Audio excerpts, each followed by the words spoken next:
Welcome inside Black and Gold, folks. After a Week 13 heartbreak in Hard Rock Stadium, even though it shouldn't have been, considering how the matchup started. But in the end, man, oh man, the Saints, they found a way to make you want to believe again, only to just come up short in a 21-17 loss. Jeff, how you doing back from the lovely state of Florida, only to turn back around soon?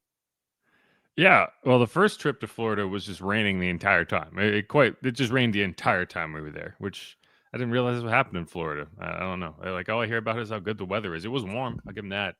But no, that entire game was like, like that Alonzo Mourning gif where it's just like he's like miserable, and then it's just like, well, Yeah, that's like, kind of how yeah. that entire game felt. Multiple times. Like at halftime, it was like, well, this sucks. I'm like, okay, fine. Well, at least they're gonna lose and have a draft pick, and then they rally all the way back. It's like 2-point conversion, and they don't get it, and it's returned the other way. And I'm like, well, okay, fine. At least they have their draft pick, and then they get the onside kick, and they have a chance, and then they blow that, and it's like, well, at least they get the draft pick. So I guess it's very much like there's a lot of ways to protect a draft pick, right?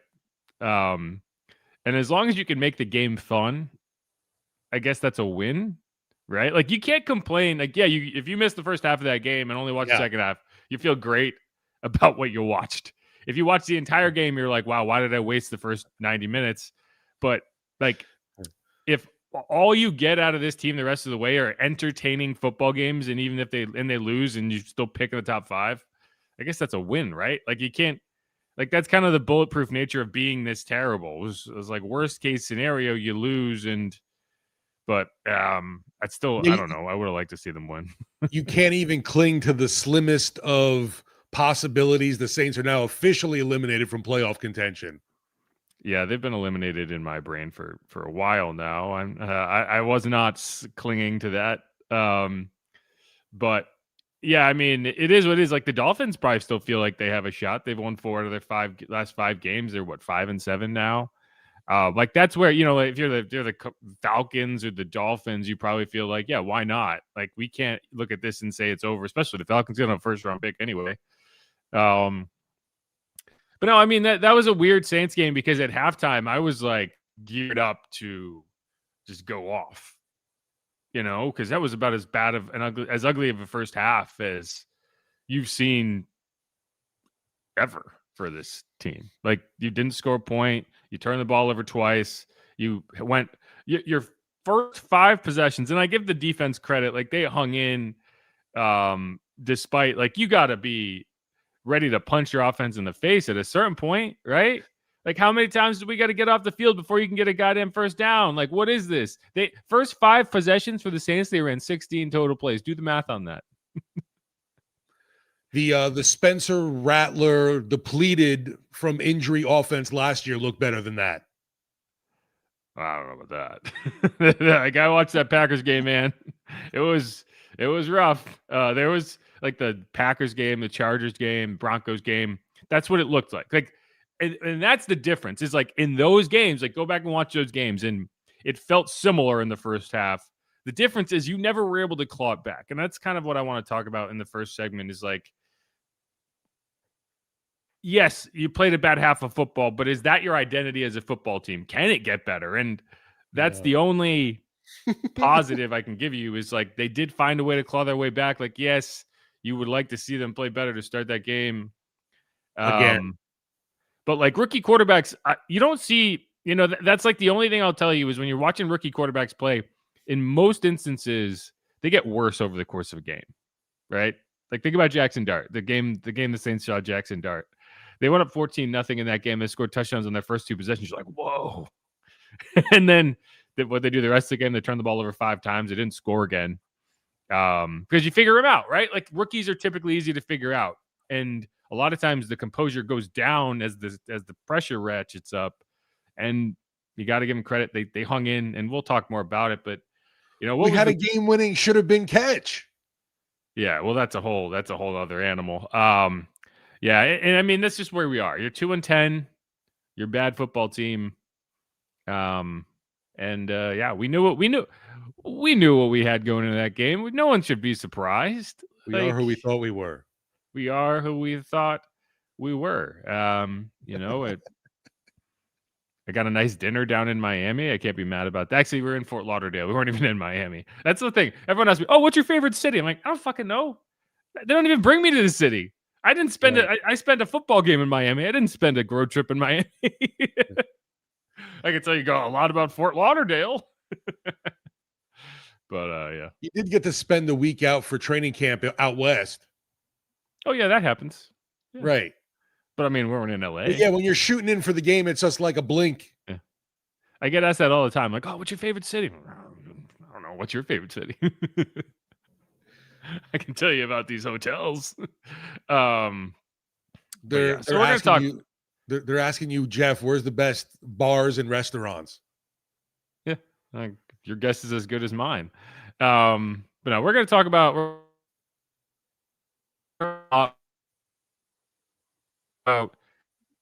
Kellen Moore's relationship. It's fascinating. What went right, what went wrong, all that stuff. Another high blitz rate team that really kind of took the Saints apart. Charlie Smith, we'll talk about that. Studs and duds, stock up, stock down. At halftime, I was like, man, stock up, stock down is going to be tough to fill the up part. But there was enough good that happened in that game that I feel like I came up with a comprehensive list. How you feeling? You feeling good, Steve? No, not at all. It's been the grind from the game, and then at least I'm seeing the light at the end of the tunnel from the Lane Kiffin watch. But that's been awful to cover. Yeah, thank God that's over. Yes, definitely. I think it's going to be, no pun intended, but it's going to be a train wreck. And no one cares about my college football takes, but I just find it hilarious. Like you go through, it's like, oh, we're going to fire Brian Kelly. This was a bad decision. Fire the AD that hired him. Like that was such a bad process. Like we can't keep him around. And then you come back and you do the exact same thing to hire young Brian Kelly. And I know people are going to disagree with that, but it's like, it's so unoriginal, like so boring. But whatever. That's not what we're here to talk about. It's just I'm glad we're done. Go for the Bayou Bengals now, man. Yeah. I'm sure that's going to go great. I'm looking forward to my tax dollars going to another buyout in 2 years. It's awful. I want to give whoever's tweet it was credit, but right now they even put out there that Kellen Moore is the longest tenured coach in Louisiana right now. Well, I mean, not Louisiana, the major sports, yes.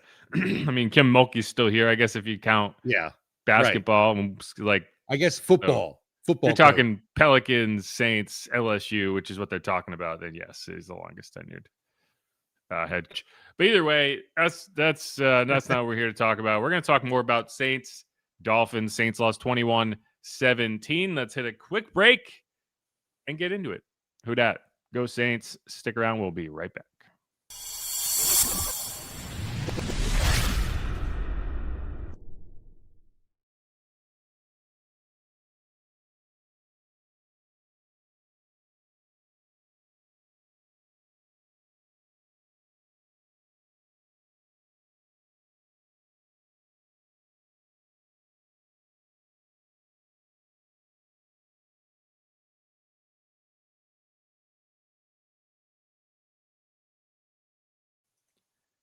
And we are back on Inside Black and Gold. Jeff Nowak here alongside Steve Geller. We came off Thanksgiving, and it sure looked like the Saints had eaten their turkey the morning of the game in the 21-17 loss to the Dolphins. 0 points in the first half. Another high blitz rate team kind of took the Saints apart, like we mentioned. 3 and out, 4 and out with a fumble, 3 and out. And then a long drive that ended in an interception. It was it reminded me a lot of the Bears game. If you recall, like the Saints offense in that game just could not get anything going either. And then the final drive before the first half, the difference is they didn't finish this one off with a touchdown. It would have felt a lot different if they had, or even 3 points. But what was the mood? What was the mood in the post game? How was Bobby handling his distress over this result? I know he was going off at halftime. Yeah, halftime it was like,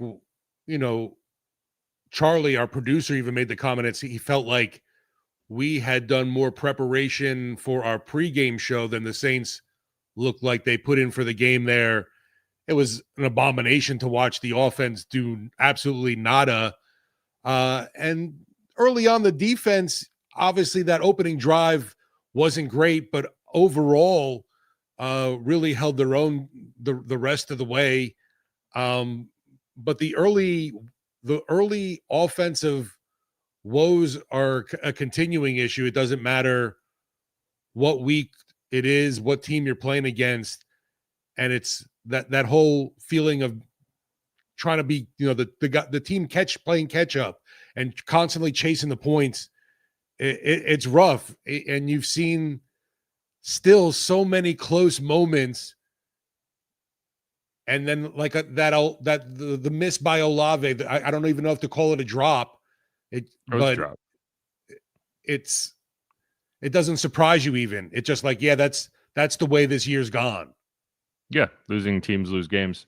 The game reminded me of the Bears game in a lot of ways, and in a lot of ways because of how the offense started, but then also like the reason the Saints were still alive in it for as long as they were is largely because the quarterback on the other side was unimpressive, wholly unimpressive. And this is not a like yeah. Caleb Williams. I'm sure he's playing better now than he played in that game, but he was bad in that game, and Tua was bad in this game, and they pay that man $53 million a season. What? I mean, and like I guess I follow the Saints around. Who am I to talk about another team's quarterback or efficiency on offense? But that guy's not good. Like, what did you watch in that game where you were like, yeah, great stuff, good job to him, woohoo? They were so afraid of him throwing another interception, they didn't even try to score a touchdown before halftime. They let the final 30 seconds of the first half just tick off because they're like, hey, 3 points is better than no points, am I right? It was like what the Giants did to Daniel Jones prior to cutting him last year. It was like the coach walks up to the quarterback and is like, if I let you throw this, are you going to throw a pick right now? And he's just like, I wouldn't trust me. And they're like, you know what? We're going to kick a field goal here. The crowd was booing. And so like, it's tough to be super optimistic about like, yeah, the Saints did come all the way back almost. They were a 2-point conversion away from tying it, but it was largely because like Tua Tagovailoa, 12 for 23, 157 yards, no touchdowns, and an interception. He had a touchdown to Darren Waller that he just basically threw out of the back of the end zone. Darren probably still could have come down with it, but it was like he was wide open on the back line of the end zone, and he just threw it over. Like he threw it way too far. It was just so bad quarterback play, and it made me feel better about Tyler Shough because I was like, well, like I don't know. Tyler looked better than Tua in that game. Not by a ton. And of course, like that game, Waller just happens to be healthy for this game. He's ready to go. Yeah, he was limited. He didn't do much. I mean, he was just kind of out there. He was kind of a decoy most of the time, but he was their leading receiver. Again, he was their leading receiver with 2 catches for 47 yards. Jalen Waddle had 3 catches for 40 yards. Malik Washington had 4 catches for 30 yards, and a lot of these were run after catch. And they were decent chunk gains, right? Like of Darren Waller's 47 yards, 34 came on one play. Of Jalen Waddle's 40 yards, 22 came on one play. Of Malik Washington's 30 yards, 19 came on one play. Greg Dulcich's 2 catches for 24 yards. He also had a 21-yard catch. So there were some chunk plays, but like they did not pressure the Saints defense whatsoever. They were just like holding on for dear life. If Minkah Fitzpatrick doesn't intercept that 2-point conversion attempt and bring it back, I think Saints win that game. Even with Chris Olave's drop, because they have a 53-yard field goal to win, and I'm pretty confident Charlie makes that, and Dublin goes crazy. All these pubs in Ireland are going to be just, the door falling down because everyone's going nuts. Or down in Mayo Bridge, they're getting free pints every time Charlie Smith scores. They might have just had open bar if he kicked the game winner. But no, there's a lot to talk about, but like, if I'm a Dolphins fan, I just got to be looking at that contract. Like, what the hell? How did we get in this position? Like, if Devon Achane doesn't go off the way he did, he was their offense. They had 298 yards, 134 of them were Devon Achane. I guess I'm saying it wrong, but and I was disappointed in the run defense. Like, they didn't bottle him up really at all. That wide zone scheme, like they just missed tackles, and they did pressure the quarterback, but yeah. No, Achane it was, and that was definitely fully expected going into the game. And man, where the Saints were able to bottle up maybe someone like a Rico Dowdle, that was not the case here. Yeah, the Saints, for years I've been talking about like they don't have good enough team speed on defense, and I think they've gotten a little better in that regard, but they still look slow whenever they're matched up with one of these like true like one cut and go runners. Man, yeah. Like when he hit the hole and just put his foot in the ground and went, like they had no answer. Like he was getting 6, 7, 8 yards, and the only thing that slowed him down was the Dolphins just stopped using him at a certain point for some reason. Like I get it, he's not your short yardage back, but like putting Ollie Gordon in there for a 4th and 1 and running QB power or running power, which you had not run all game. Like I think they overthought it. But also that's one of the that's like, hey, you don't have a quarterback that you can run a sneak with because they're worried Tua's going to die. Be like putting Chris Olave back there and have him run a sneak. So, yeah, I don't know. Like it's a tough game to man. It's a tough game to come away from and be like super happy about because yes, they did rally, but the Dolphins are bad. Not a good football team, and you saw it kind of play out. I know there's still a lot of folks out there had the question about Tyler Shough. Isn't he the guy? Are we really going to find out in these final few games with more of a look? And I don't know. There's still a lot of things he did do that I want to see more of. And I'm curious to see him to continuing to build and maybe develop the confidence. But obviously there are also issues with this guy. I don't know if he truly is the answer. And will the team, if you end up with a top 3 pick at the end of it all, are you looking quarterback again, or do you try to build around Shough? Yeah, and we can just talk about Shough the rest of the segment because that's really the big question is, what is your kind of read on Shough? And I think to some extent, the Saints' decision on a quarterback will come down to, does Tyler win you enough games where you're not picking 1 or 2, right? If they're lined up at number 2 right now, if he can't do enough to go out there and at least have you beat the Titans, then you probably are going to pick a quarterback because that would mean that he's playing terribly. Jets are a weird situation. For me, I just look at it. He put the ball where he could to win the game, and it didn't come up that way. I don't know where else he could have laid that pass. It was very similar to a lot of Derek Carr games I've watched with the Saints, right? Like there was a lot of Derek Carr games that went that way. Think about the Jaguars game. Remember the Jaguars game where the Saints just had nothing for the entire first half effectively, and then they had a wild rally in the fourth quarter. Foster Moreau drops the tying 2-point conversion attempt, right? Like it felt, and there was a game against the Texans that went that way. There was a game against, there was one more that I'm blanking on, but like there were games like that with Derek Carr, and it was, and that was like the truly frustrating part about Derek is you would make some of these throws and be like, wow, that's a great throw. Like the throw to Vele in the fourth quarter there. I mean, I feel like I've seen Derek make that exact throw. Like he's off platform. It's like that one.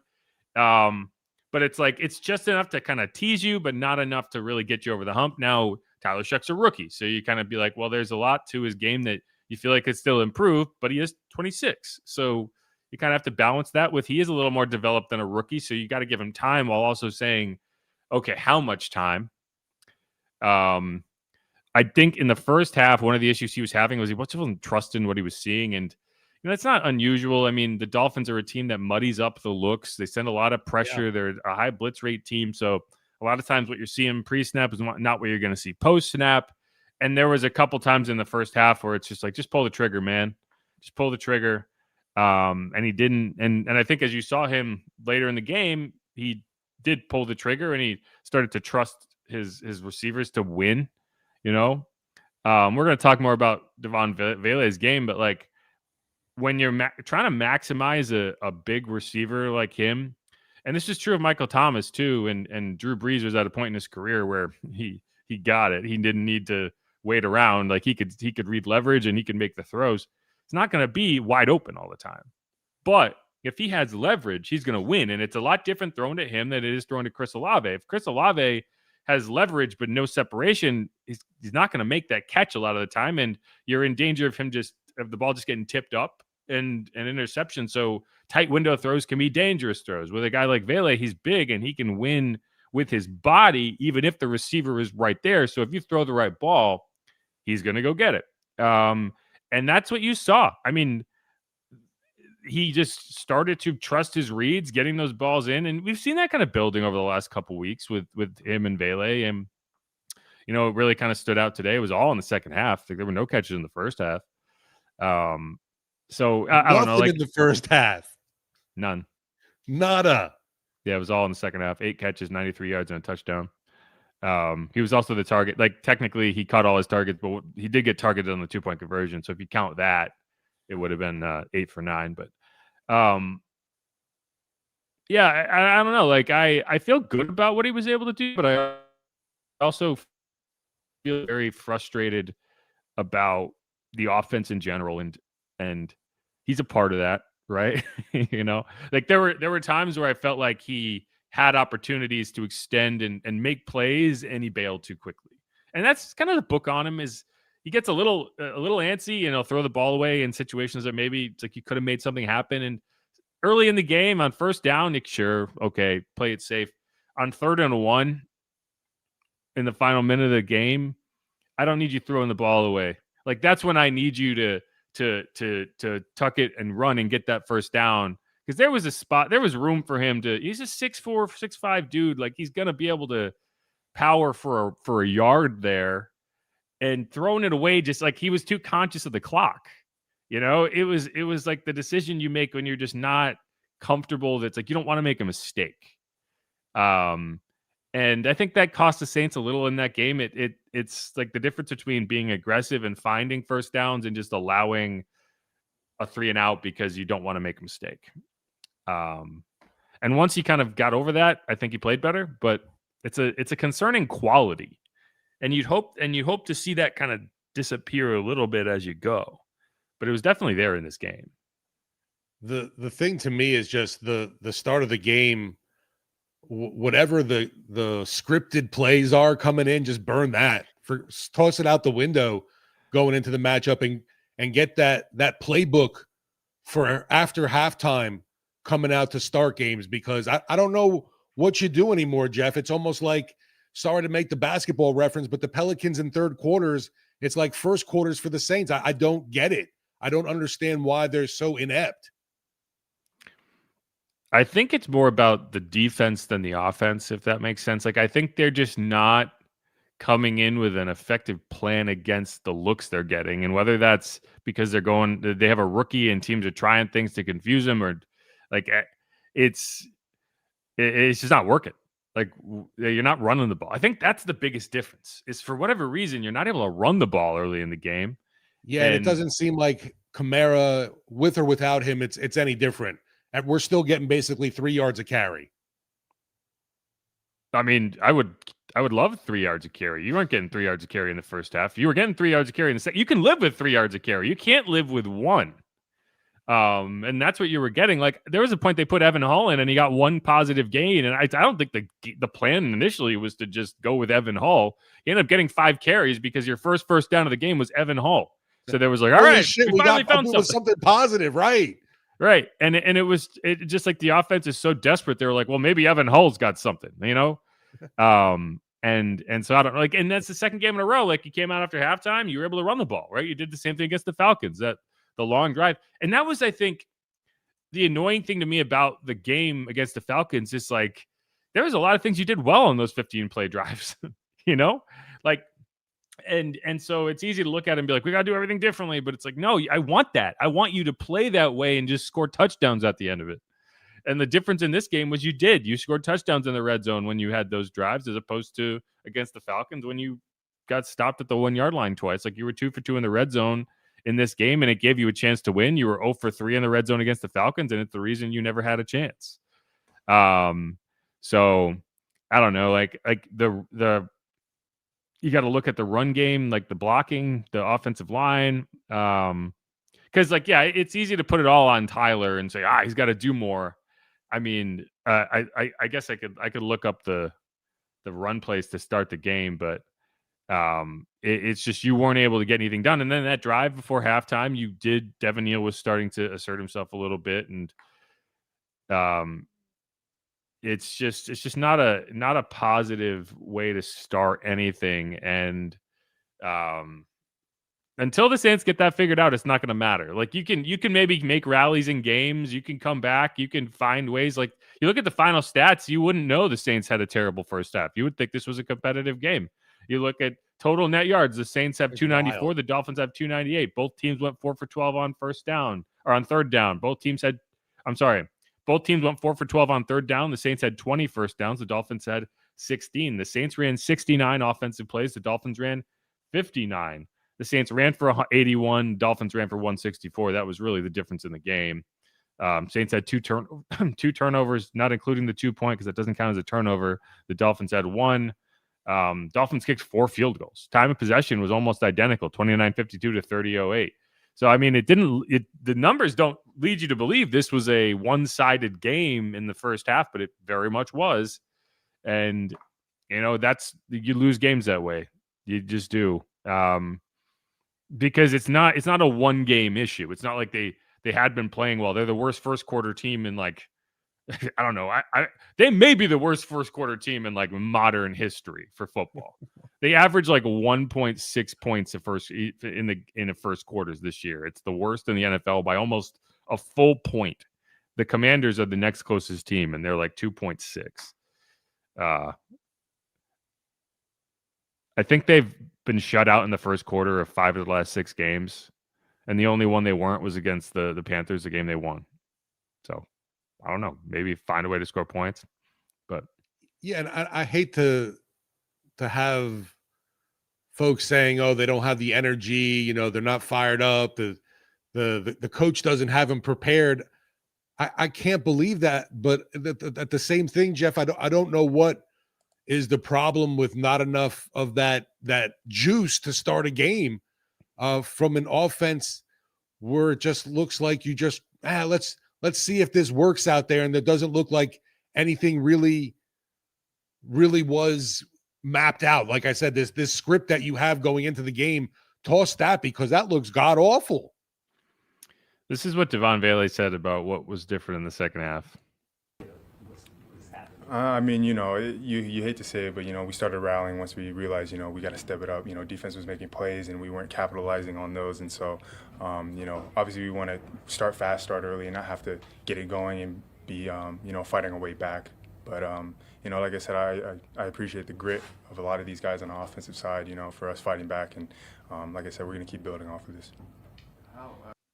So, yeah, I mean, it kind of does sound like they just didn't have juice early in the game, whatever that was. And, if that's coaching, if that's, I guess you're a 2-9 team. There is going to be some level of like, you're just like 2-10 looking now at that 5-game, 6-game stretch to close out the season and like, get me there.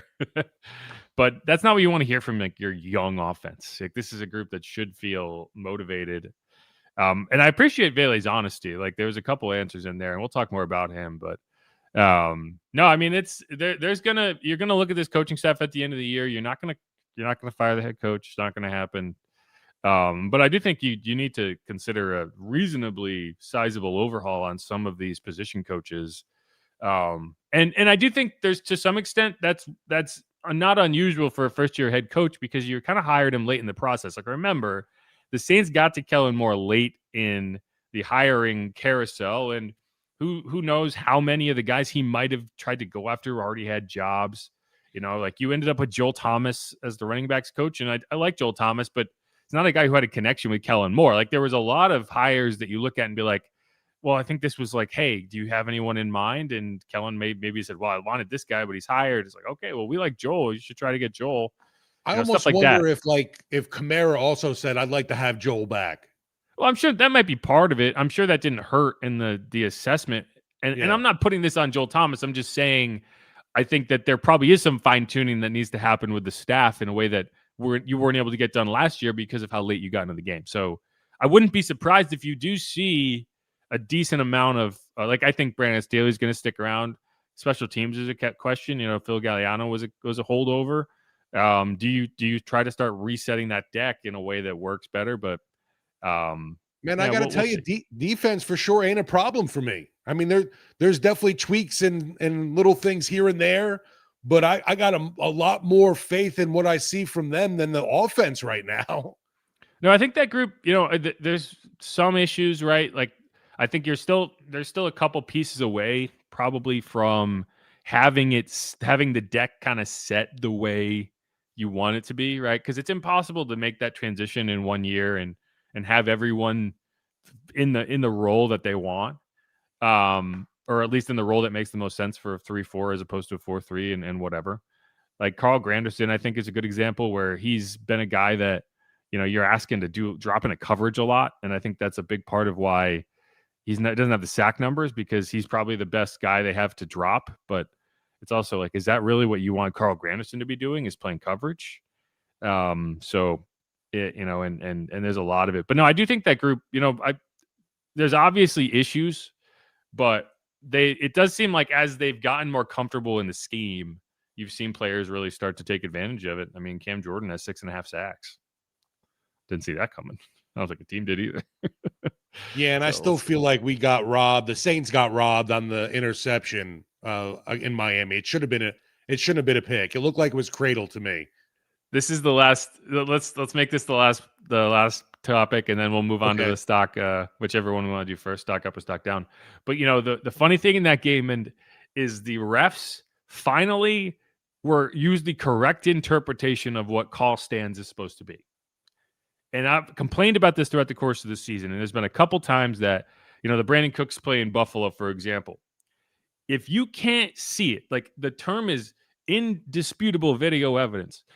Whatever the call is on the field, to overturn it, you have to be able to see definitively that the call was wrong so you can change it. You're not supposed to just assume and be like, well, based on how his arms moved, it looks like the ball didn't touch the ground, or the ball did touch the ground. Like, you have to see it to change the call on the field. And a lot of officiating crews don't look at it that way anymore. They're just like, well, we have enough angles. We can see, like, this is obviously what happened, even though we can't see it.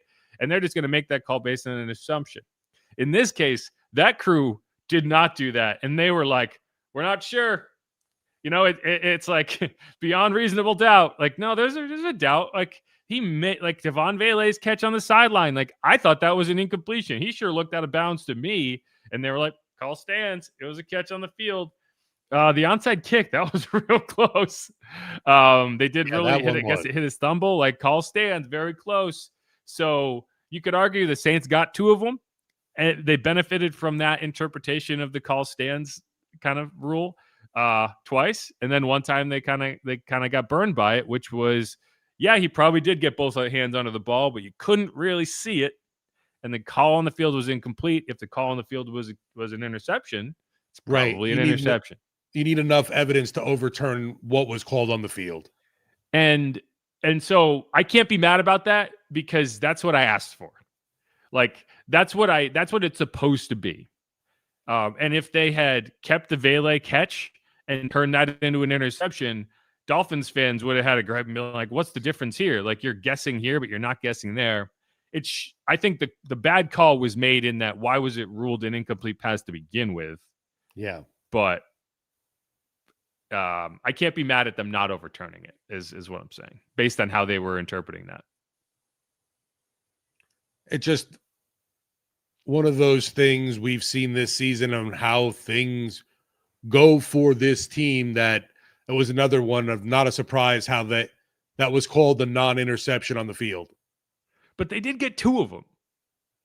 Like, they did get the benefit of 2 really close calls. I don't know how they got the onside kick call. I didn't think they were. I was stunned. Because he was definitely short. Now, they ruled that it had touched a Dolphins player, which I couldn't tell. I mean, y'all watching the TV copy probably got a much better look at it than I did. I was just going based on the big screens in the stadium. But the fact that, like, once they were looking at it for as long as they were, I started to feel better about them, because it was pretty clear that he wasn't beyond 10 yards, which in live action, I thought he definitely was. It was like the way it could, but he like caught it and then hit the ground. But we'll talk more about Charlie Smith, but you got to give that ball, like, the reason that happened was because the helicopter kick, which I've almost never seen actually executed correctly. Perfect. That guy just has a magic foot, man. Love it. Gaelic football magic right there. We need some kind of magic. And like Vele was on such a heater that it was like of course he got the onside kick. That's the game of his life. I just need in the end zone with the ball placed beautifully. Magic. Sure, he caught it. He wasn't. If you threw it to him, he caught it. Other than that one that Minka caught, but yeah. Either way. All right, let's wrap up that segment. You want to do stock up or stock down first? I got so exhausted by doing stock down first every time that I wrote my column in reverse, even though they lost. But what are you thinking? I can go either way. If you want to mix it up, why not go for it? Let's do stock up because I want to talk about Charlie Smith, and I don't want to wait until the end of the show to do it. All right, because then we'll end up rushing because we're always stock up. Late. So let's do it. Let's hit a break. Come back with the positives. Let's get positive. I'm not going to sing to you this time, but we're still going to do it. This is Inside Black and Gold. I'm Jeff Nowak. He's Steve Geller. If you haven't subscribed yet, please do that. We're coming to you after the Saints fall to the Dolphins 21-17. They are now 2-10 on the season, well en route to that 4-13 record I so optimistically predicted to begin the year. And we're going to talk about how they got there, but only the second half of the first. It's basically, hey, let's talk about the first half and the stock down. Let's talk about the second half and the stock up. So pretty much, yeah. Go Saints. We'll be right back.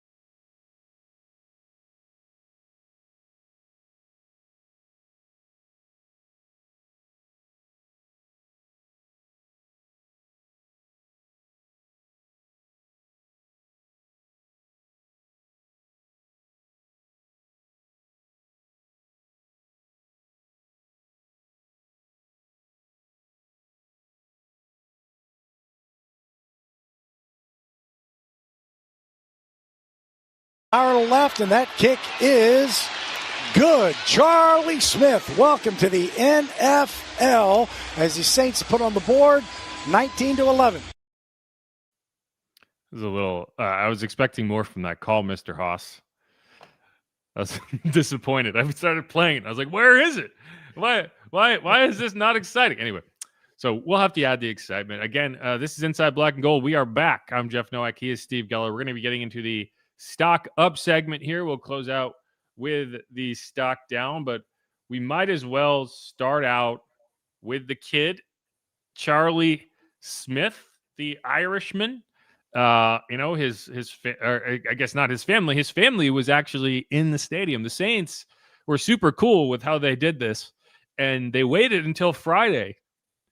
Why? I don't know, but they waited until Friday to tell Charlie Smith that he was going to be the starting kicker for the game.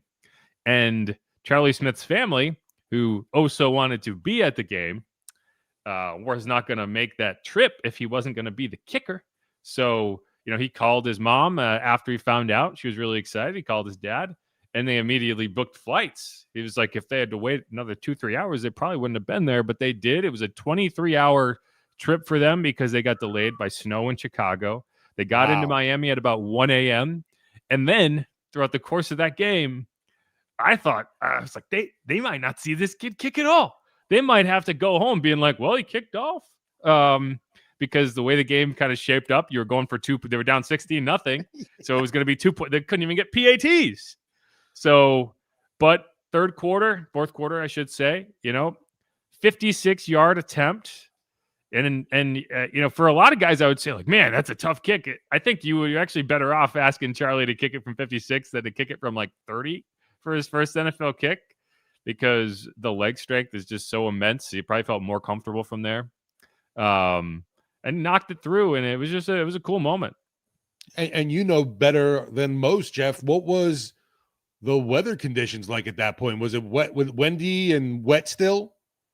I mean, it was raining off and on throughout the course of the game, but I actually think that was as close to ideal kicking conditions as you'll get. Like you want to be kicking in kind of the muggy air is good for the kicking game. You don't want it cold. That really kind of knocks down the distance, and it wasn't raining to the point where it was going to impact the ball at all. It honestly kind of dampened everything to the point that it did kind of like there was no wind.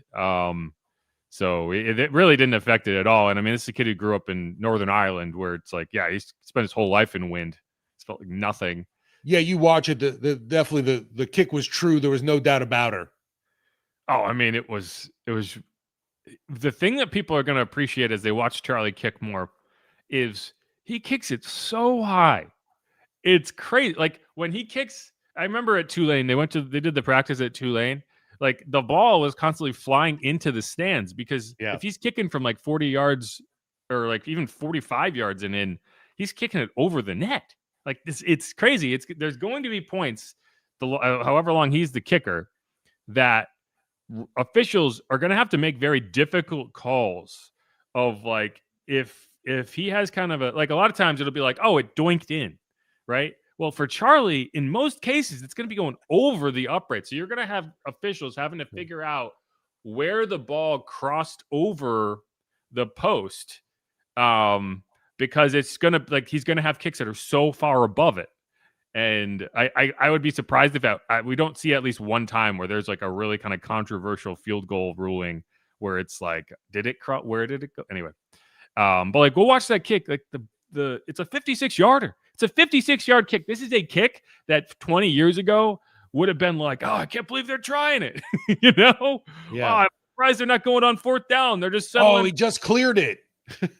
Yeah, it's like, I remember one time watching, I think it was Jake Elliott, or no, it was not Cowboys kicker, and it was like his range was like, he was like, I feel good from 52, I don't feel good from 54, and he had a 54-yard kick, and it like just came short, and it was like he caught all of it. That was his leg, and we've just gone so far past that point that it's like a 56-yard is a chip shot. Like, look, ball hit the net. It was like 3/4 of the way up. That's from 56. Right.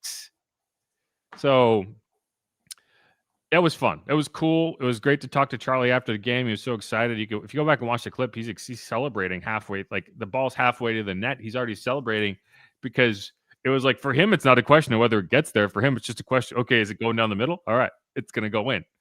Like there's no universe where he leaves it short.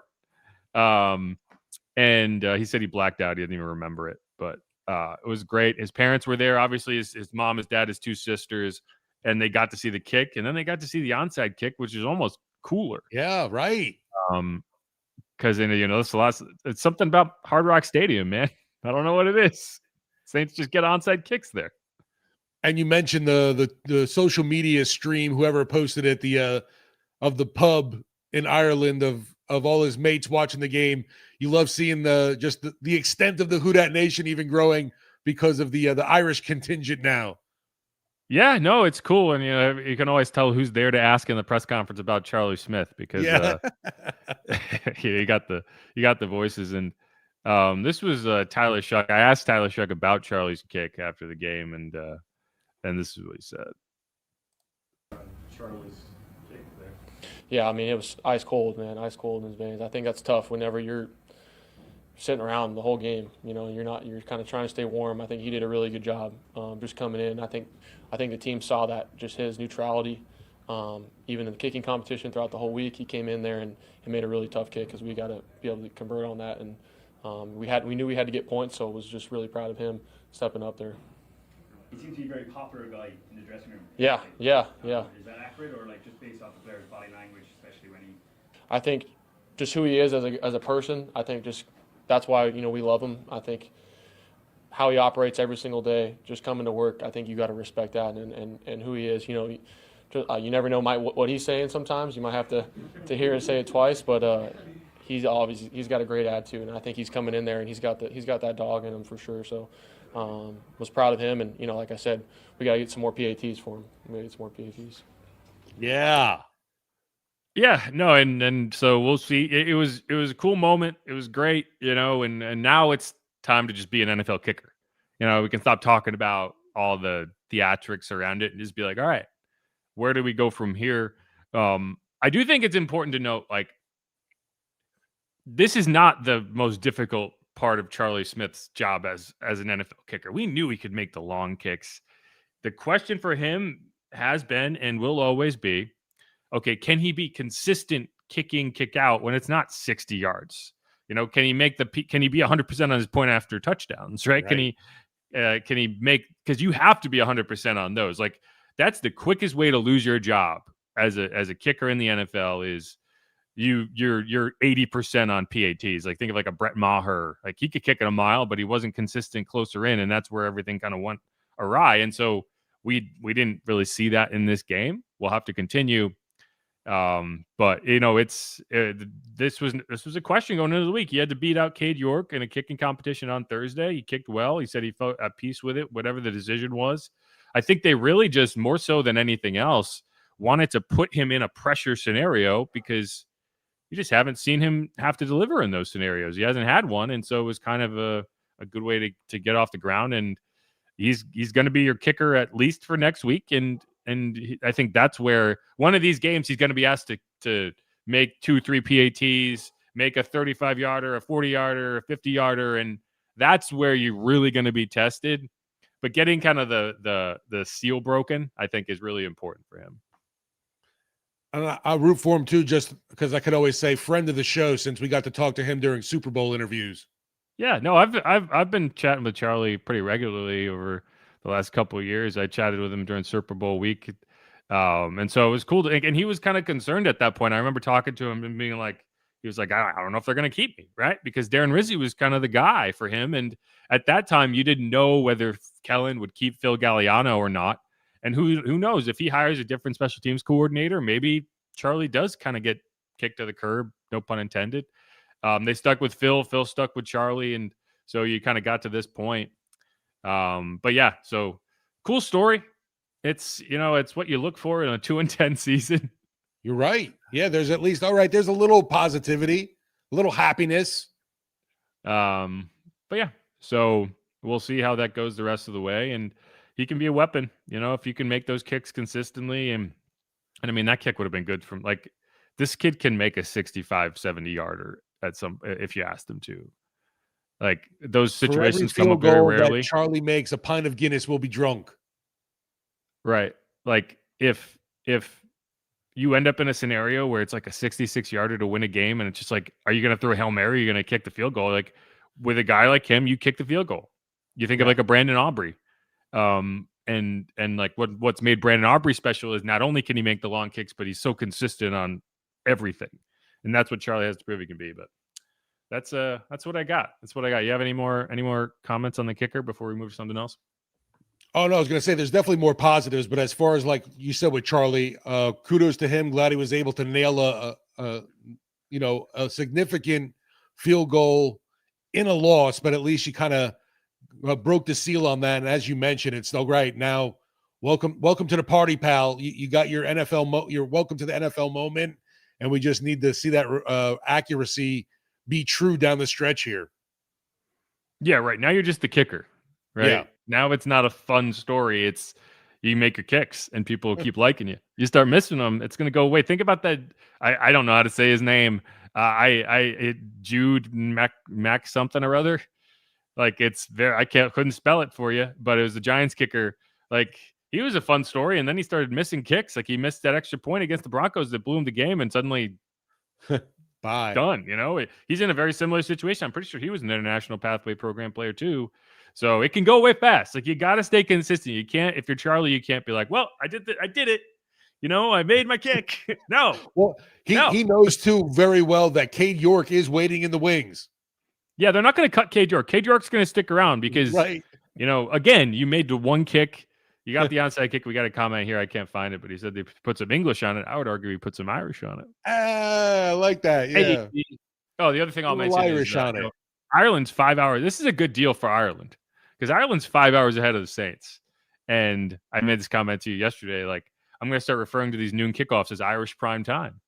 Because they're gonna have a great time every time Charlie's playing. They're like, oh, let's go to the pub. It's primed. It's 6 o'clock because it's great. Let's start drinking now. If he makes a field goal, they'll give us a free pint. I assume they're gonna keep doing that. Just a very Irish thing to do.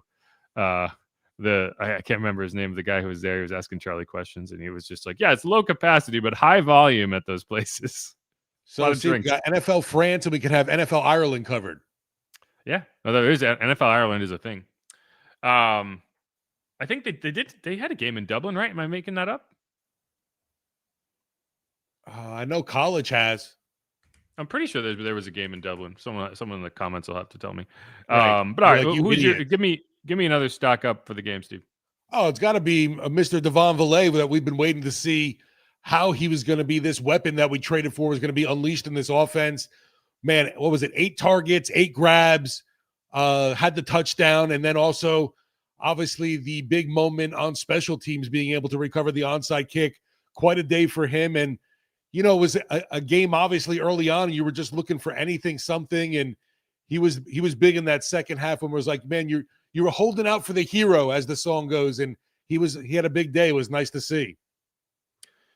Yeah, and like I talked about at the beginning of the show, like a big thing about working with these big-bodied receivers is they're not going to be separation players. Like you didn't need Mike Thomas to, and I'm not trying to compare him to Mike Thomas. Marcus Colston would probably be a better comparison, but you didn't need Marcus Colston to get 5 yards of separation. You needed him to get leverage and understanding how to play leverage and how to use your body and get in and create space.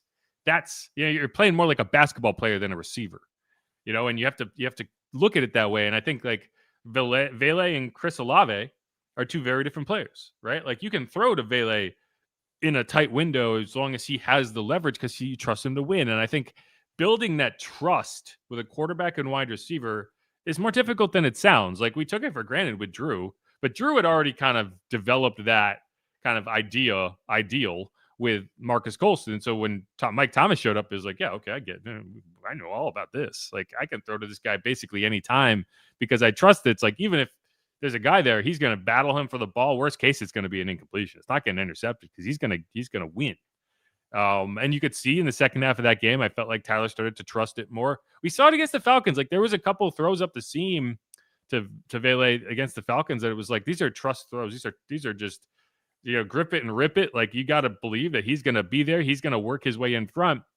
And, that's why I think he felt so confident throwing the ball to him in the 2-point conversion, because it was like he'd been winning every play. And it was just Minkah, like you go back and watch it, it really was Minkah Fitzpatrick just making a great play on the ball. Because he kind of like he was in trail. He was just he kind of read the play early. He was able to step in front. If Tyler had it back, he probably puts it slightly because there was room to kind of lead him. And he put it a little too far on his back hip, and you saw what happened. But no, I mean, like that's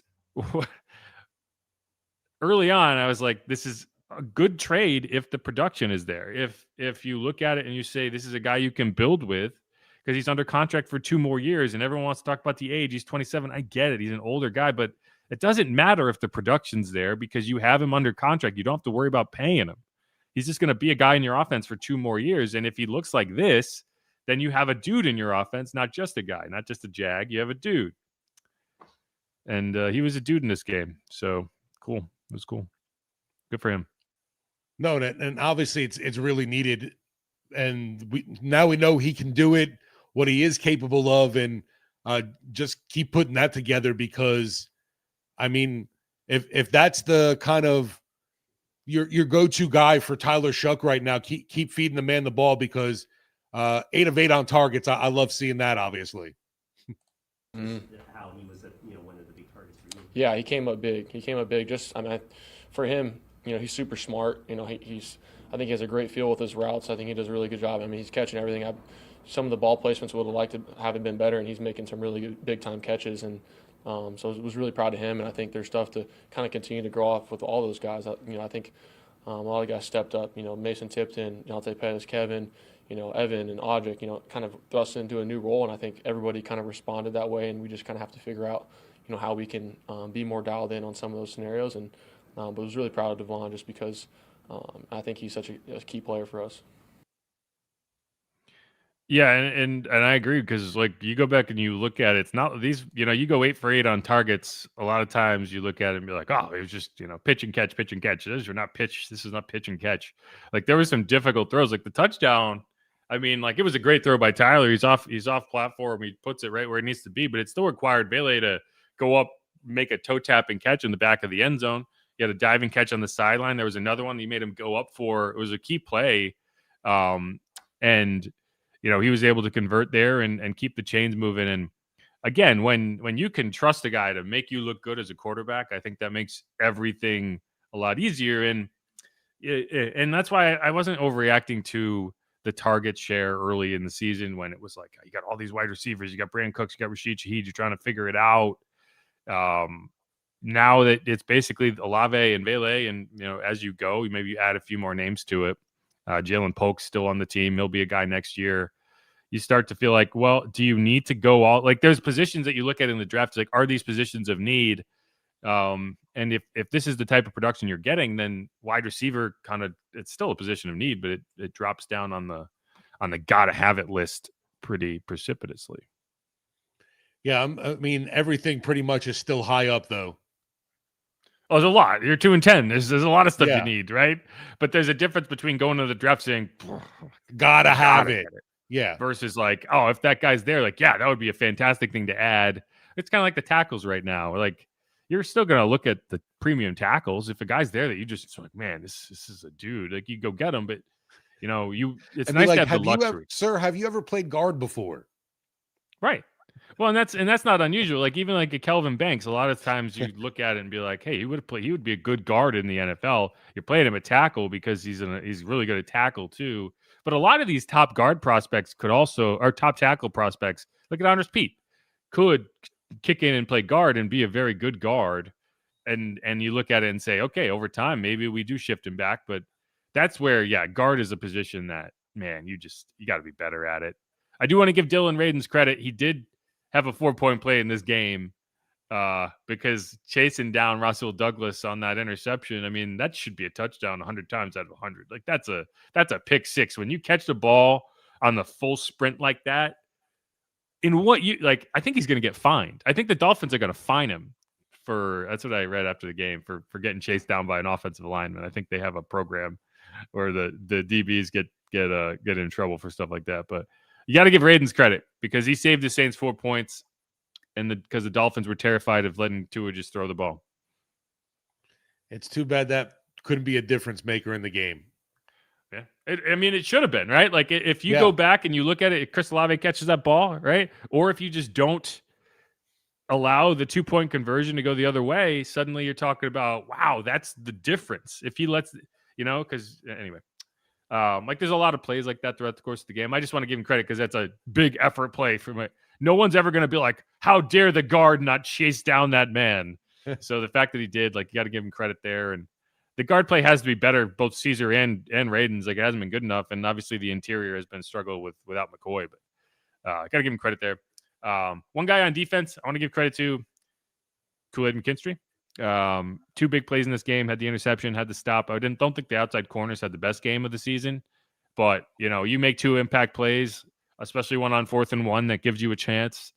Nice tackle. It was just a well-played, well-designed play, well called by Brandon Staley, but got to give Kool-Aid credit. He's been the playmaker for this team. Yeah, and you mentioned too with the secondary, I know it wasn't Kool-Aid, but Quincy shoulda, woulda, coulda had that pick. So yeah, it was a nice play. If it wasn't raining, maybe he's able to make more of a hands catch. I don't know. A couple other guys, and we'll kind of just run through these quickly because we've been going on. Kai Kroger had the best game of the season. You asked him to punt 6 times. His net was 47, 40, 38, 46, 54, 43. The 38-yarder was pinned at the 11. So, that's still, like, even though it's 38, it's a good result. The 54-yarder was down at the 4. The defense didn't take advantage of either situation, but that's all you can ask your punter to do. Like, 54 yards down to the 4, that's game-changing type impact from a punter as much as they can have it. So I got to give him credit because I give him a lot of grief. He avoided his weekly 31-yard kick, so I can no longer say he's got one every week. That was big, flipping the field for sure. No strong takes about the punter. I just feel like we're going to be talking about another one again next year. Oh, it's true. It's true. I'm just giving him, when he has a good game, you got to give him. If you're gonna trash the guy for having bad games, you also have to give him credit when he has a good game. When he had to punt 6 times. We'll move on from Freddie Krueger. Another guy who I don't need to give credit because he's going to get the money in his bank account, Cam Jordan. Not often you see a man make $500,000 in 1 quarter of football, but that's what Cam Jordan did. We talked about it in the last episode. Or I guess 2 episodes ago, he has escalators built into his contract. He restructured his deal, turned base salary into incentives for both playtime and total sacks. I don't think the Saints for a second thought he was gonna even sniff the top end of those escalators, but he's got 6.5 sacks now. The bonus structure started at 5, so he went into the game with 4.5 sacks. His 5th sack, he got $300,000. His 6th sack, he got another $300,000. So in the first quarter of that game, the man made $600,000 on 2 plays. I guess you had tweeted it out, and I love the 2nd sack. Hoss makes the call, and he's like Jeff, rack it up, tally, lay it onto the more tally for his bank account. Yeah, I mean, I asked him going in. It was like, do you have a special celebration for when? Like, I was hoping he was going to make it rain or something. He didn't. He kind of just did his thing. It's tough to make a big deal out of that when you're 2-10, but yeah, right. That's a big he can pretend all he wants. He's excited about that. And now tied all time with Ricky Jackson. Yeah, and he's leading the team in sacks. He got 6.5 sacks. He got five more games to, if the next one is $400,000, the one after that's $400,000, and then the 9th one is $600,000. So you're talking another 1.5 mil you can add to that total. And why would you assume he won't? He's got 4 sacks in the last 3 games. This is the Cam Jordan that we were used to seeing. Kind of taking, he was always a slow burn from a sack perspective, but then you look up and suddenly it's like, oh, he's got 12 sacks, So the word ageless comes to mind. Yeah, nice to see a resurgence from Cam, obviously, too, from how brutal fans can be, and just we know what Cam means to the locker room, to the community, and it's just hard to be hateful on a guy that is giving it absolutely everything he has. Yeah, and the dangerous thing is both him and Demario Davis having really strong seasons, and it's oh man, the Saints, it's probably time to move on. But if he ends up with 10, 12 sacks, are you not going to be tempted to bring Cam back? Considering he's played I think this scheme works for him. I think he fits it pretty well. Because you need kind of that strong side run player, and he can be that while also being productive and being a team leader, and and you can save the dead money hit if you bring him back. So I don't know. I don't think people will be thrilled about it, but I mean, he's leading the team in sacks. All right, couple more. Danny Stutzman.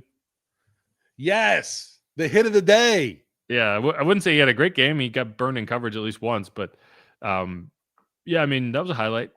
Definitely a juice play. He's got the juice, as he'll tell you. Considering how much of a problem Achane was, it was not that time. Well, that's what's frustrating is because Achane's just this little dude. You should be able to wipe him out like that. And yet he left his feet. That's why it looked so impressive, because Achane tried to do a jump cut, and Danny just caught him the second he left his feet and just one-armed him, just hoof. It was a WWE moves going on. Yeah, yeah. And I don't know if Achane even knew what hit him. But yeah, good for Danny. He plays very much like a guy who wears a cowboy collar. I've never watched a player and felt like that was more fitting for a guy than him, and because it just good for him. Just great play, cool. I think the Saints got off the field that possession. I can't remember. And yeah, Devin Neal, wouldn't say he had a great game, but he did he was consistent. He continued to kind of assert himself. 47 yards on 14 carries, 22 yards on 3 catches. So a career high in yardage. You're talking about 69 yards. You need more, but it was a career game, so I'll give him credit. I think he had a couple nice runs in the second half. He continues to be a good outlet for Tyler in the pass game. consistent in that regard. So that's my last one on the stock up. You got any more? No, I'm glad you brought up Stutzman because you saying that brings at least a smile to my face too because of remembering how that went. But other than that, yeah, no more positives I can come up with. Yeah, I think we got him. Chase Young also had his another sack, so he's up to 6 on the year, I believe. And so, like, I think there's if you put another strong pass rusher across from Chase Young, this group really could take off, I think. Because I think Chase has been what you need him to be, and he's going to be here for 2 more years minimum.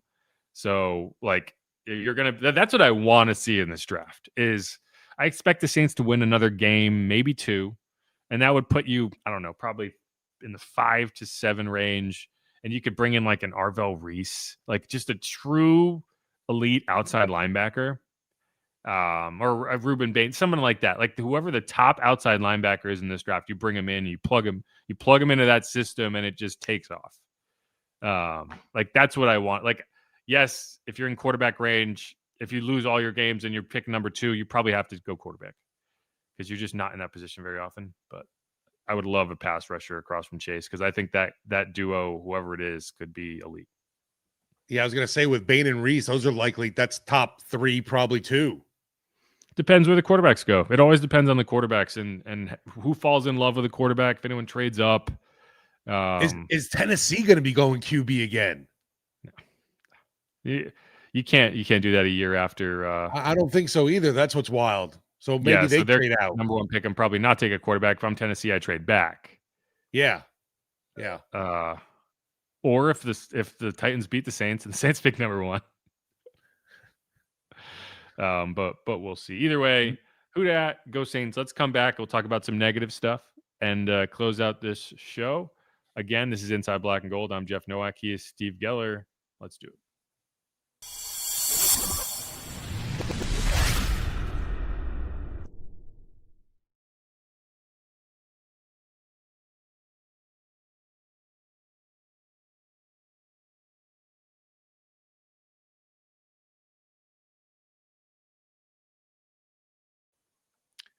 And we're back on Inside Black and Gold. We did the good stuff, which it's nice to be able to talk about some good stuff, but now that means we have to close out the show being all angry and upset, and this is what we're going to do.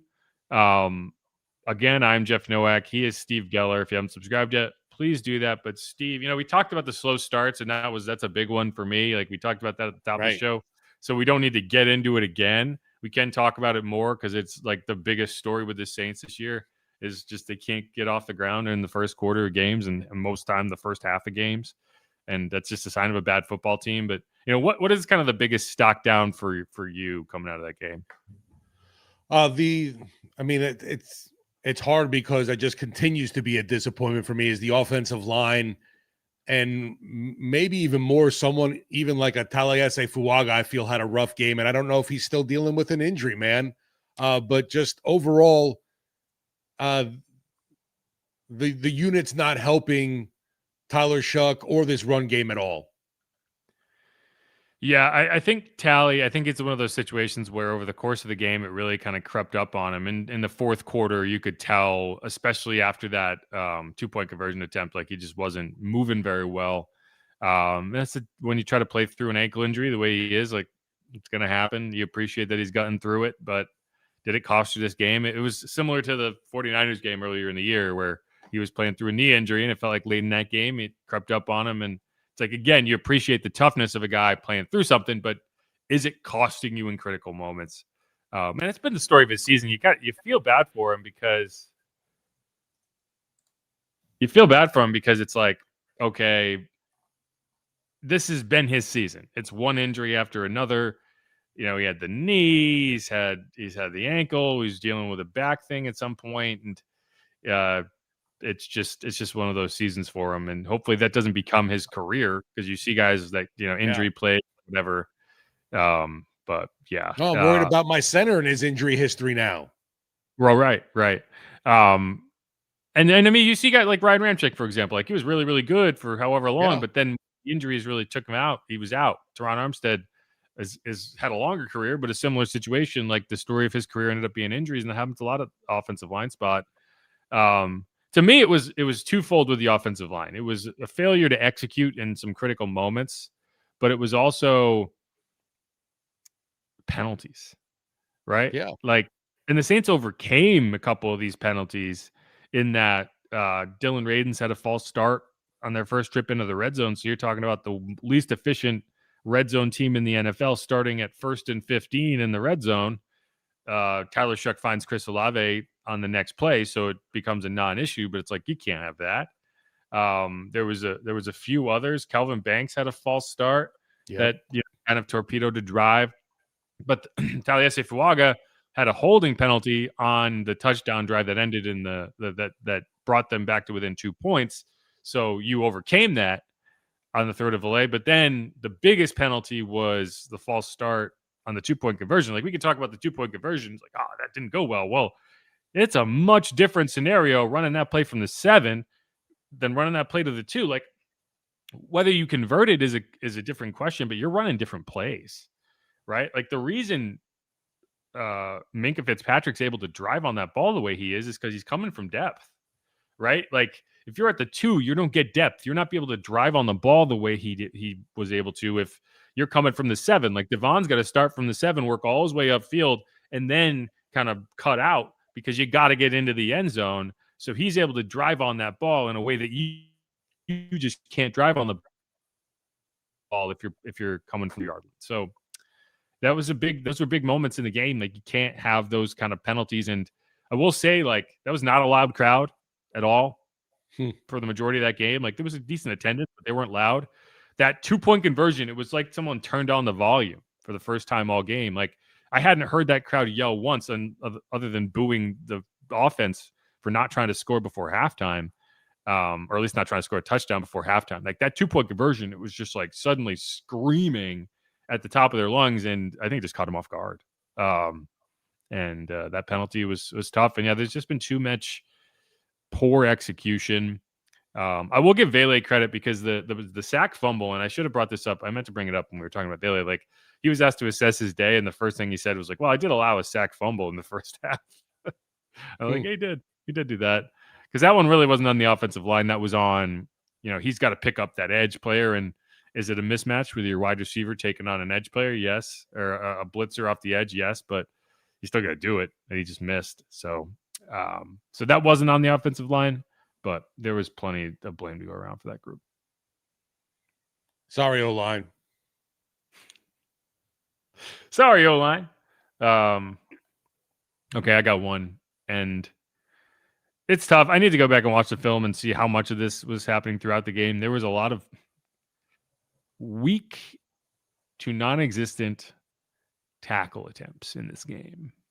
And even Deuce was calling it out. And Deuce is not the guy who's going to be up there questioning effort unless it's blatant.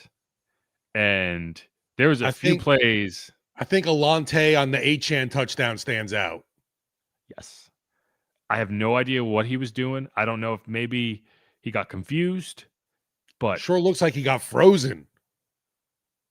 It wasn't like he got juked. He just didn't try. I don't know. I don't know what's going through his head at that moment, but like, he did not make an effort to tackle that man. And whatever that was, I don't know, but it was not a pretty look for a guy who's trying to get paid. And you wonder if that's an effort thing or if it's just a misplay or whatever. I got to give Abear credit. He made me laugh. He goes, "Oh, Alante looked like he's doing a FanDuel commercial." What does that mean? Like he basically let Achane go for the first score touchdown. Oh, because yeah. No,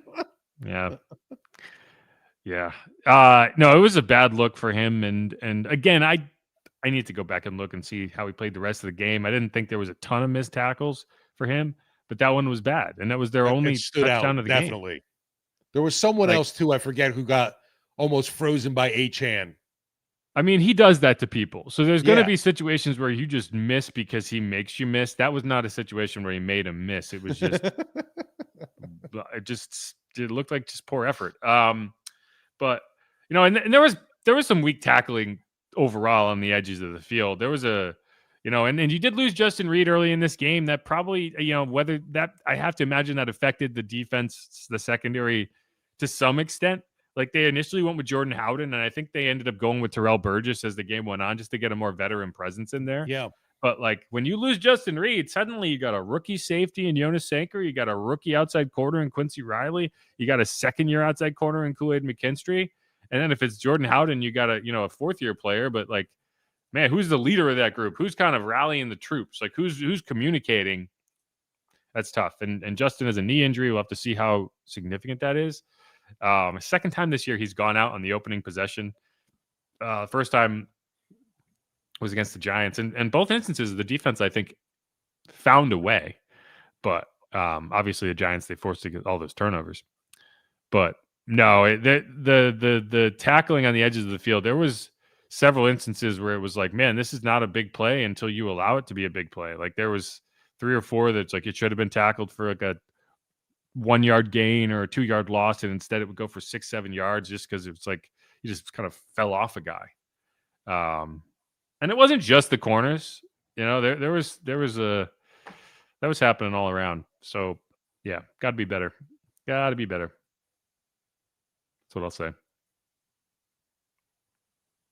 Another one for stock down. We kind of touched on it some, but man, come on, Chris, you got to catch that ball at the end of the game.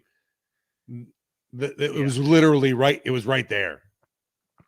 It almost looked like he almost looked surprised that, because the guy kind of felt like, I don't think he expected to have such an easy shot at the ball. I think he kind of expected to have to battle for it. And then the guy just fell.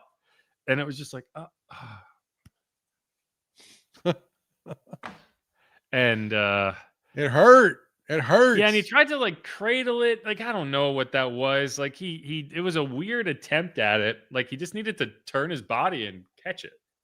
But I think because he expected to have a battle for it, he almost felt like he was going to have to jump up over that guy. Like if he just stays on his feet, I think he catches it. Like he jumped in what I expect was anticipation to have to kind of jump with the other guy who fell, and then he just dropped it. And I'm not making excuses for him. I just think that's probably what happened. Right, trying to dissect it. What the hell went wrong? Right, I'm just trying to figure out like how that happens. Because like, yeah, there's no question. I mean, like and he has been better about it. Like you haven't seen the drops in the last several games the way you did early in the season, and yeah, that's got to be a catch. And it makes it's frustrating. It's like you want to be critical of Shough and how he handled that final possession and like that throwaway on third down, and Kellen is the play calling. Like, really, this is how we're doing this? Like you either give me all Taysom Hill when I don't want it, or no Taysom Hill when it's obvious and it should be happening. Like what in what universe do you just abandon? Like, why does it have to be all or nothing with Taysom Hill? Why can't we just use him in the situations it makes sense to use him? Like you're going to use Tyler Shough on a tush push, so you're not going to try to confuse the offense at like if your options are a tush push or Taysom Hill, I want Taysom Hill. If your options are run offense in the red zone or Taysom Hill, I want run offense in the red zone. But for some reason, it's either all or nothing, and it's annoying. I think Taysom Hill had 1 touch in that game, and it's like, why is it 15 touches or 1? But that is what it is. No, and I mean, Kellen goes in with the stock down just because of, again, the play calling. And as I mentioned, I don't know what script you're using to start games, but burn it. Yeah. But no, I mean, just to go back to Chris Olave, like, yeah, he was battling through a back issue throughout the course of the week. I'm not going to say that's the reason he didn't catch the ball, but you'd have to give him some credit for gutting through that. I do think it limited him to some extent throughout the course of the game. Like, he wasn't a huge part of the offense. And like that's not an excuse for him missing that catch, but he is playing through something. And yeah, but it's like, yeah, you want to be the wide receiver 1. You want to be the guy making $30 million. You want to be the guy that you talk about. You hear as it all star again. Of this offense. That's the catch you make. Like those are the catches you have to make. And if you're not making those catches, then you're trying to find someone who can. Like that's the difference between winning or losing a game. The interception, the interception is an interesting one, and I don't know who that's on exactly. I think it's probably on the quarterback because I think it's an option. It's a stick option, right? Where Chris is just kind of sitting down in space and Tyler's just trying to read that body language. And I think Tyler expected him to go a little further, but Chris was right to sit where he was. Tyler just threw it right to Rasul Douglas, who was driving on the route. So I don't know if that's on Chris. I don't think that's on Chris, but yeah. And he did have the touchdown. It was a really nice kind of, I don't even think it was a double move. It was kind of just a scramble drill that he found space.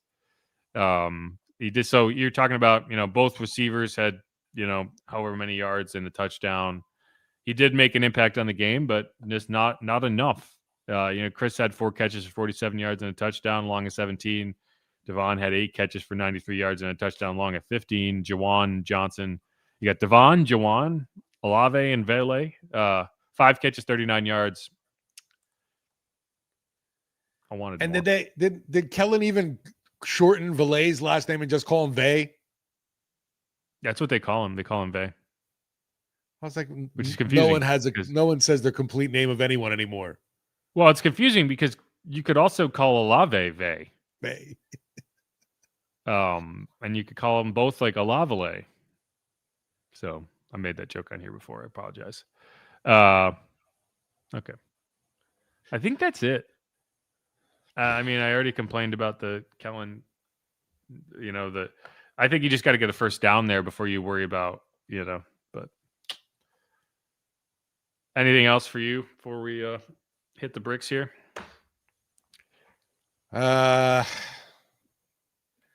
Overall, the run game, just a disappointment. Like we kind of talked about, that goes also, I feel, with the O-line. Things are not great in the rushing attack for the Saints. I don't know. This might be the worst running Saints team I've ever seen, that I've been around, at least. Were they better last year? Had to be better than this. Yeah, I think there were games where they were better. Like they had a couple games, like the game against the Panthers, they ran the ball really well, but then there were games where I think they probably were. Yeah, it's definitely not good. I'm just trying to assess. I hear you. Is it the worst? Could be, very, very well may be. Not creative, to say the least. Like, it's a very boring at rushing attack. Like, last year you had the wide zones. So there was at least some character to it. It's been rough for sure. Yeah. And I think I don't even think this is exaggerating either. It's like overall, just offensively, the worst I've been around. But my first season covering the Saints was the Super Bowl year. But I've never seen an offense this unproductive. They were definitely better then. Yeah, much better. 17 does seem to be the magic number for Tyler. It's the second time they've gotten exactly 17 points. Yeah, I'd really like to get into the 20-point range to do a little happy dance. That would be nice. Get a 2 on the scoreboard somewhere that isn't 12. Or 2. But yeah, that's what I got. I think we did it. I think we got it done. What do you think? Yeah, eliminated from playoff contention, holding the number 2 pick right now. Yeah. Tennessee's number 1, Saints number 2. Hey, yeah, if you went in there saying I'm rooting for a draft pick, you came out winning. So right. Yeah. And you got an entertaining game to watch. You can always throw that down after a loss, no matter how things are miserable right now. It's like, well, at least we still got a top 3 pick. Yeah, right. And and I understand, especially at this point in the season, like when you're 4-7, or when you're, the Saints have never been 4-7 this year, but like when you're 2-8?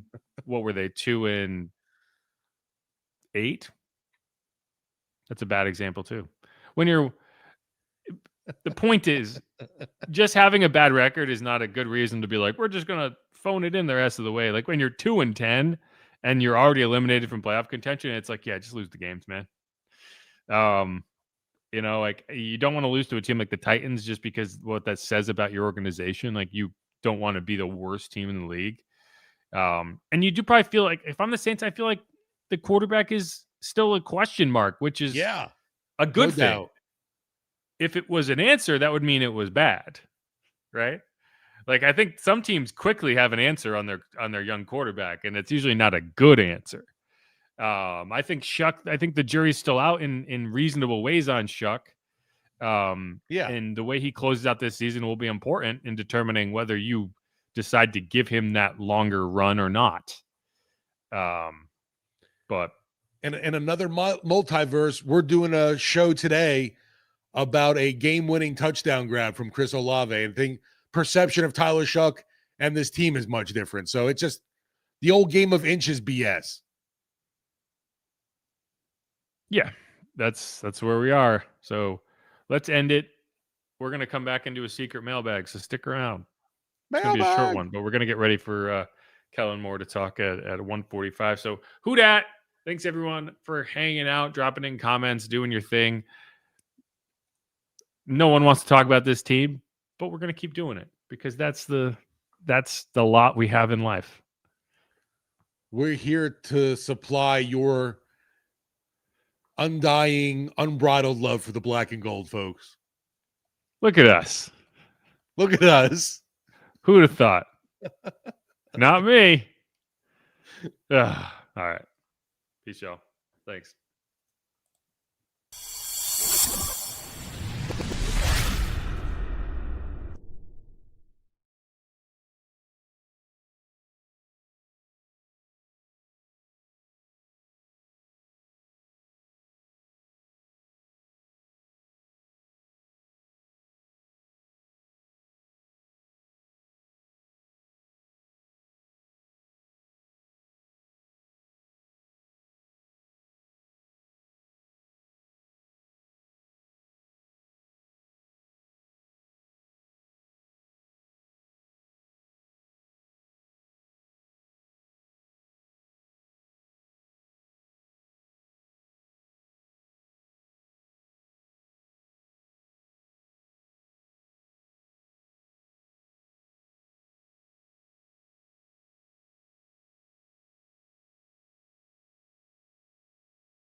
All right. We're back in. Which means I can go in on these idiots. So we got Jason Sykes and Angel Morales, who are basically having a tug off in here to tell each other how right they are. That everyone was mean to Spencer Rattler, and now we're all being so patient with Tyler Shough. Oh, wow. And, you know, sometimes when I drive home from the Saints facility, I talk to myself in the car because I have these things that I just want to like game out. And the thing that's so obnoxious about this conversation, and we'll talk about it. Let's see. Oh, I gotta find it. Oh, here it is. If only he'd been lenient all season, Jeff. They also like you more than they like me. Half the fan base and media has drank the Kool-Aid. Listen, I'm unbiased. But help me understand how when Shough does the same thing Rattler did, y'all say he's progressing, but say Rattler should be benched. I don't get it. Okay. Spencer Rattler was not a rookie this season. Tyler Shough is a rookie. When you're comparing what Tyler's doing to what Spencer has done, you have to compare it to what they did as rookies, right? Like when we talked about Spencer this year, we came into the season. One of the reasons I advocated for him to have the job coming out of camp, the guy that you say hates Spencer Rattler, I sat here all training camp and was like, he should get the first shot at the job. The reason is because he had progressed significantly from what we saw as a rookie. I was on the sideline up in Green Bay. Trust me, it was not pretty. It was not the same thing. It was rough. But he came back in year 2 and looked a lot better. And yeah, he played well. There was issues, but he moved the ball. He created. There was positives. That there was not enough to say, oh, we do not want to see what the rookie has. Go back in Spencer Rattler's rookie season and show me the game that he started poorly and then in the second half gave you a chance to win. It doesn't exist. I mean, for the people that think that Rattler didn't get a chance, I mean, what were the first 8 games this year? Right. Never had a chance. And it's not that like I'm sitting here and telling you that Tyler is the answer. I'm telling you it's still a massive question mark. And you're kind of seeing the progression. But again, like we're talking about a guy in his 4th start, right? Should we be calling for Jake Haener right now? Is that the problem? It's like, yeah, you're grading on a curve to some extent, like you will with any rookie quarterback, like I was last year. Like you're talking about a guy who went 0-6 as a starter as a rookie, but you still gave him a chance to show what he could do, and now you're giving the rookie quarterback this year a chance to show what he can do. And there's issues with any young quarterback, but like the idea that you're coming in here unbiased and telling me, anyway, it's so lame. It's so transparent, guys. Like, I get it. You want to be a stand for a guy. You're accusing me of being biased when the most biased person in the room is the one who's acting like anyway. I almost feel like people purposely poke you. Yeah, and they know I'm an easy mark. But it's just so funny watching these people agree with each other as if they're making these great points. It's like, go to hell. Andy Scher wants to know what my favorite hotel is. You know, it's so funny. I always take pictures of the hotel room and send them to my wife because she gets so upset because they put us in these insane hotels and then she's like, oh, and I'm like, I'm here for 12 hours. I don't have time to enjoy any of this. It's almost insulting. But I would do the same thing with my wife and be like, wish you were here because I'm not enjoying it with anyone but myself and my notes. Yay. Right. Yeah. It's funny because a lot of times I'm like, you can come on the trip and then you can enjoy the hotel room while I don't. Right. Because I can just leave her there. And she did do that in Chicago. So she came out to Chicago. And it's like, you've now enjoyed one of these hotels more than I am. But yeah, it's I'm not complaining about hotel rooms, guys. Don't worry. It's Definitely just not. funny because like she gets so mad. And I'm like, it's not like I'm sitting here taking a bath in this tub here. It's like that, but that's what she thinks. That's what she thinks is happening. It's just like I'm, living this lavish life. Champagne and cheeseburgers to the bubble bath, please. That'd be nice. We did go to Robert and myself. The engineer went to a Cuban place in Miami that he went to during the Super Bowl, and it's the first meal I've ever had where the waiter took the menus away and was just like, "I'll cook for you," and left. I was like, "What?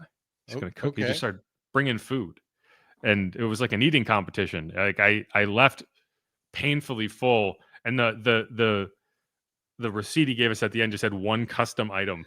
But yeah, it's Mario's. Go check it out if you're ever in Miami. It's a good dude. Sounds perfect. Tim Fabendro says, my boys, do we have a head coach who folds under pressure moments? Because how many 1-yard plays will we fail? And yeah, I think you might. I mean, like, what have we seen from Kellen Moore that indicates that he's a guy that in those critical moments is going to just call? He's got that play. He's got it. Like, it feels more like this is a guy. This was like there's some positive things that happened, but on those money downs, on those 1-yard downs, we're talking about a tush push merchant who doesn't have a tush push to run anymore. No, you want money downs? We're broke. We ain't got nothing. There's no money downs for this team. No, right. And it's like, and I don't know, like I feel like there was some positive things that happened in the second half of that game, but it's like anytime you get into a situation where you just need one hard yard, it's like you either have Taysom Hill run it or you're not getting it. And sometimes it's both of those things. Right. But yeah.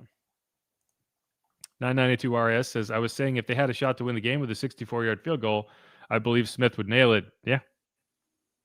And I think he can be that clutch player. But we'll have to wait and see. It's a bummer that you didn't like. That's why that stupid 2-point conversion, man. If he gets sacked or he throws the ball at the back of the end zone or whatever, if anything happens but that Minkah Fitzpatrick 2-point conversion return, that's like one of the rarest things in football. You probably win that game. You have We saw it. Raise our hand. Guess who gets to watch that BS? It's just so frustrating because there was a point like that could have been an epic Charlie Smith game with the 56-yarder and then like a 53-yarder to win it. And then everyone's talking about like, if I didn't know any better, I would think Shedeur Sanders had a great game yesterday for the Browns because the only clip I saw from that game was the touchdown. And then I looked and I was like, oh, he must be playing well. And I looked up at the end to see like, let's see what he did. And it's like they lost 24-8. And it's just so funny to me because like Dan Orlovsky tweeted about Tyler Shough. And it's like one of the first times I've seen anyone not named Louis Riddick tweet about Tyler Shough. And it's not that I think people should be like going nuts over him, but I'm curious what people would think if they actually took a moment to talk about him. Yeah. They just don't. Like what did Orlovsky have to say? He said he thought he played well. Okay. But he probably only watched the second half. So if he was lucky. Yeah. Well, I mean, like he probably didn't start watching until it was close. And then he just was he probably saw that final drive and was like, man, he handled this really well. And he did handle that really well. But either way, it's just like, I would love to hear what some of these guys like obviously Slareth, we've heard from him because he called one of the games. I think he called the game yesterday. Yeah, so, he did. He has a take because he has no choice. He has to watch him play. But there's so many of these talking heads out there that I haven't heard a peep. But they want to talk nonstop about these other guys who aren't playing well. Well, yeah, Shedeur's moving the needle everywhere. Man, people are so weird when it comes to Shedeur. And it's like I understand it. He's a name, but like Jordan Schultz is out there like tweeting completely innocuous questions as if it's like a gotcha. It's right. Treat him like a player, treat him like a quarterback, and then he will be a quarterback. But the weird circus that goes on both directions is the problem. It's like he also needs to just handle these questions. Like you get weird questions as a quarterback. It's going to happen. Someone's going to ask you, did you like the decision to go for it? That's the question was, did you like the aggressive decision making on 4th and 1 by the head coach? He could have said yes. Yeah, right. That's it. The head coach calls the play. Like it was just weird. And like the idea that we're like defending him from these innocuous questions because Dion sent a text is weird. A lot of weird things now in our world of reporting and just covering sports. Yeah, and I don't know. Like, it is what it is. It's just funny that, like, I just never see any. I'd love to see some discourse about the rookie quarterback so I can even decide whether I agree with it. I'm just yelling into a tunnel here. Yeah, sadly, when you're 2-10, nobody's really paying any attention to you. No. And like, imagine just the second half that Tyler had. If Shedeur did that yesterday against the 49ers and like they lost the game, but it was one of these kind of crazy finishes, it would be the only thing you heard about. The Browns aren't good. The Browns don't win a lot of games. It's just but that's the media landscape we're in. It's not about the game. It's about the attention it brings. And so I have to ask Drew Brees on Wednesdays instead. Damn it, Tyler. You need to be a little more controversial. He is a little boring. I think that does. I think that is one of the things about him that, you know, he's very Derek Carr-esque in that way. Like he's not exciting and no one's ever going to talk about him in exciting terms. Even if he starts winning games, I don't think they will. He's got a wife, baby, and a dog. Boring. Yeah, he's just a dude. Like he's just a tall blonde guy. Like, and I get it. It's true. But I guess if Justin Herbert can get people interested in the game, then I guess if you win games, the attention will come. But Exactly. I'm not sure if he can. So, we'll see. Justin Pasquale says, "Can the Irishman get a shout out?" Well, man, you're gonna love the whole second segment of this program. We talked about it for like 20 minutes. We even played a highlight. We did. That Lehman we were Park says, hoping "I'm was only better. still watching these games so I can listen to Jeff defend them with all his might." Is that what I'm doing? Do I do that? I feel like I get upset. I just don't agree with every bit of negativity that comes across my timeline. Bordelise says, "Don't feed the trolls," but like, then who's gonna? Then I don't want them to starve to death. You know, if you ain't got no trolls, then it means you're not popping. 992 RIS says, "Come on, Jeff. Rattler is basically a rookie who is the head coach in OC compared to this year. Neither QB is blowing away." I'm not. Here's the thing. I never was really down on Rattler. I just said it's time to see what the other guy has, and that's the Right. process we're in now. I feel like I've been very positive on Spencer. It's always funny to I come on here every week and I have all these long takes and I ramble and I get it and people get annoyed and then you hear your take summarized back to you and it's like, well, you just didn't. Wait a minute. I didn't say that. Yeah. But I think it's just if a fan, like you said, a stan happens to have this particular take on a player, if you're against that in any way, you're just become the enemy. And I'm not even against stan culture. I'm not. Right, I'm right. just against this idea that you're going to come in here and be like, I'm unbiased. Meanwhile, every comment I make is exactly the same. My Twitter account says I'm Jameis 1 of 1, but I mean, I'm just giving you the facts, man. I'm not spinning it in any specific way. This isn't about you, Justin. I don't know. I put your comment up and then I was talking. But yeah, Vele, Vele's been there, and it's really just a question. And I think we talked about this. Like, I think this is a good sign that Tyler is becoming more comfortable kind of throwing to a guy who's in these tight window situations. And I asked Vele after the game, I was like, do you have to kind of build that trust? And he kind of played it up like, yeah, whatever. But I think that's what's happening. And that's what you saw in the second half of that game is in these kind of tight situations, you need something good to happen and you throw it to a guy that you trust. And that's what those bigger guys, like that's what Colston was for Breeze for so long. It was like just a dude that he knew if he threw him the ball, something good was going to happen. And Mike Thomas was similar to that in different ways. He wasn't kind of that 6'4" dude, but he was the big physical guy that you knew could win in a phone booth. So we'll see. But I've definitely been waiting for this just because you can't just put, the two kittens in the box and expect them to play nice together right away. It was whatever acclimation period that Vele and Shough needed too with this offense, not just learning it, but also each other. I just want to see obviously more of this going forward between the two, so you can legitimately say, all right, this hookup is going to be some problems for next season.